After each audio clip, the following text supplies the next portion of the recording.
Hello everybody and welcome to Switchers of Via. I have been getting lots of comments about this series, and my original idea was to just include the switchers in equipment of Via. But I have been getting so many comments recently asking if Switchers of Via is still going to be a thing. Well everybody, I am glad to inform you that yes, Switchers of Via is now a thing. There will only be 2 episodes in this series because Via Rail only had 2 kinds of switchers.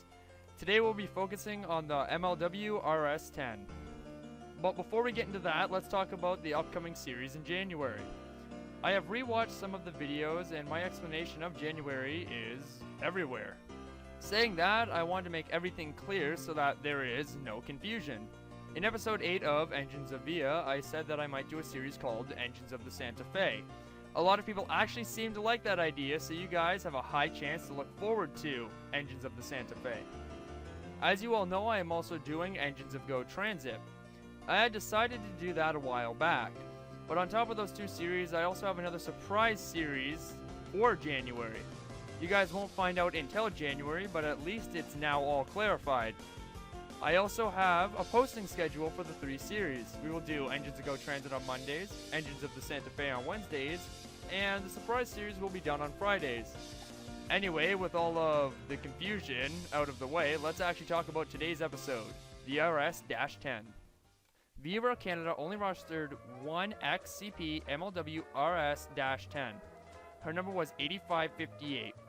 She was mostly used at the main Via yards in Montreal and Toronto, but you could also see her in road service sometimes. Via 8558 was one of 66 RS-10s that Via Rail took from CP upon the formation. 8558 didn't last for long on the Via roster, being retired only in 1981. On top of 8558 being used for switching, she was also used as a trailing unit. Most of the time, 8558 would be seen trailing on the Canadian. We are only 2 minutes into this video, but that's pretty much all of the documented information on 8558. So with that being said, I will list off the specs of the Montreal Locomotive Works RS-10s.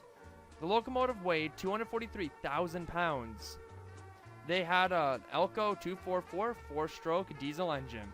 The locomotive gave off 1,600 horsepower and was capable of 105 kilometers an hour. Well, everybody, I hope that you enjoyed this episode of Switchers of Via.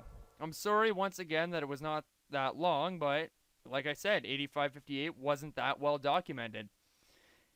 It's a series to hold you guys over until equipment of Via in early December.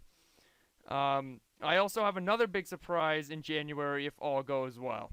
Anyway, I will see you guys in the next episode with the SW1000s. I hope you all enjoyed this episode of Switchers of Via.